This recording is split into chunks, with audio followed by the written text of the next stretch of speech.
Today, we're going to be diving into some of the biggest surprises you will face when relocating to New Hampshire and buying a house. Whether you're moving for the scenic landscapes, the appeal of the no income and no sales tax, or just for a change of pace, there are a few things that you're going to want to be aware of when making the move to the Granite State. So first up is property taxes. This is going to be one of the most alarming ones because we're almost one of the highest in the country, which is pretty crazy for a small state of New Hampshire. But we don't have any state sales tax or state income tax, so they hit us really hard on the property taxes to make up for it. This can, of course, catch people who are moving off guard because it can be an exorbitant amount that you're going to want to take into account when you're creating a budget for what you want to spend on a monthly mortgage payment. For example, of course, this is going to vary town by town because each town has a different tax rate and how they assess the properties and all that. But for example, I have a property in Keene, New Hampshire. It is on 0.13 acres and I pay about $6,000 a year for property taxes on 0.13 acres. And that's on a property that's worth about $300,000. That's $500 a month in property taxes. It's kind of crazy because you look at other states, me looking at southern states, and they have like $800 a year for property taxes. It's like, what? So be aware of that. Next, we'll talk about the aspect of the rural living of New Hampshire. Because if you're coming from a big city, a metro area that has easy public access, transportation like buses, subways, trains, whatever it may be, you're going to have to be much more car dependent in New Hampshire because basically you need a car to get around. If you're in one of the bigger cities like Manchester, there are some bus routes, but it's probably not going to be enough to suffice and actually make you happy. You're going to need a car. That's one big change about being up here. And of course, a lot of people want the rural privacy of New Hampshire, owning some acreage, all that stuff. And you have to take into account, of course, when you have that, you're going to be a little bit further away from your necessities and all the stores you want. But one thing I do notice is, for example, growing up, I lived in a small town called Lineborough, and it had like 1,000 people. It had one general store, 0 stoplights in the whole town, but yet we were like 20, 30 minutes from all the grocery stores, shopping, Walmart, all the stuff that we needed.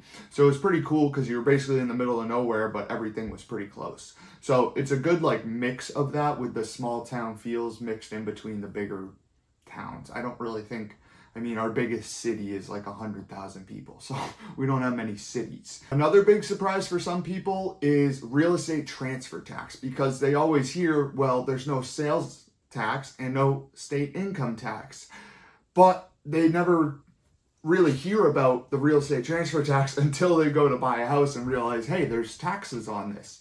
And it's definitely something you want to take into account. Of course, your lender and your title company is going to be keeping you up to date with all the numbers you need for closing, but this one's a pretty easy one to calculate because the way it works is it's a transfer tax that's split evenly between the seller and the buyer. So you each just pay 50% and the full thing is $1.50 per hundred. So when you split that down, it works out to 75 cents per hundred, or an easier way to look at it, since it's bigger numbers, is $7.50 per thousand. So that is something to take into account because it will have to be paid at the closing table with closing costs. Now let's talk about winters. Of course, New Hampshire is known for cold, snowy winters that can get icy, can get very, very, very cold for long stretches of time. And the biggest thing, of course, when people are moving from the south, not only are they not used to the actual conditions of winter, but they're not used to home care in the winter, mainly heating costs, because heating costs can be very expensive, especially if you're in one of these old 1900s Victorian houses and they have original windows and the insulation is horrible. You're going to be spending a lot of money on heating. And the most common heating source for New Hampshire is still oil. And then some places have natural gas if it's available. Again, it's more in the bigger cities if they do have it.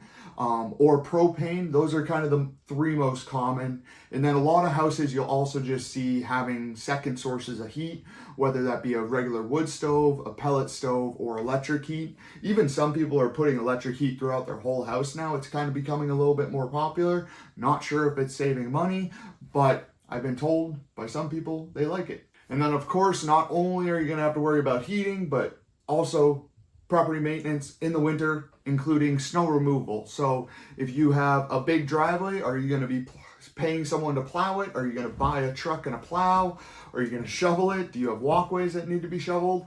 All this is either gonna be added expenses, or you're just gonna be having to spend a lot of time shoveling, and it's pretty tiring. And I do it still, but it's a pain in the butt.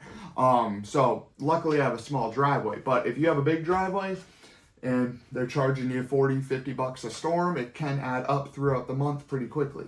And the final point I want to touch on today is, with of course New Hampshire being a more rural kind of state, you're going to find a lot of houses that aren't in downtown areas being on their own private well and septic systems, meaning that they're not connected to the city in any way possible. So it's on you as a homeowner to actually take care of these systems.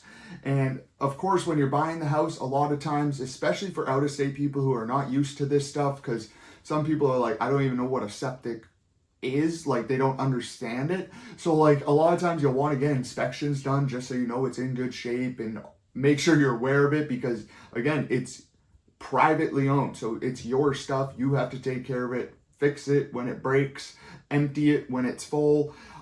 Take care of the water if it needs. Some of them will need systems because they're called hard water, and you need to have a system to soften the water.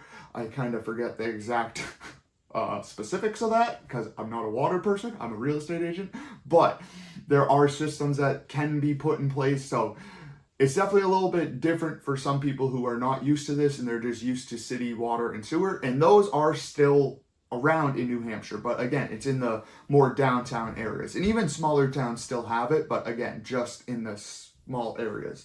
Once you get any like real sufficient type of land, like 3 acres, chances are you're probably on private well and septic. So I wanted to keep this video pretty quick, pretty short, and just easy. These are kind of some of the biggest ones I've realized when people make the move, that they're unexpected. One, of course, the reason I put it at 1 is property taxes, because again, depending on what state you're moving from, that can be a super, super big change, going from say $1,000 a year to $10,000 a year. That's a big change in your monthly spend on property taxes. So you want to be taking these things into account. New Hampshire is a great state. I have a bunch of other videos about moving to New Hampshire, so feel free to check those out. If you have any specific questions you want to answer, drop those down below in the comments. And if this added some value to you, and if you're looking to relocate, just make sure to hit that like and subscribe button, and feel free to reach out to me. And I will catch you guys with another video next week.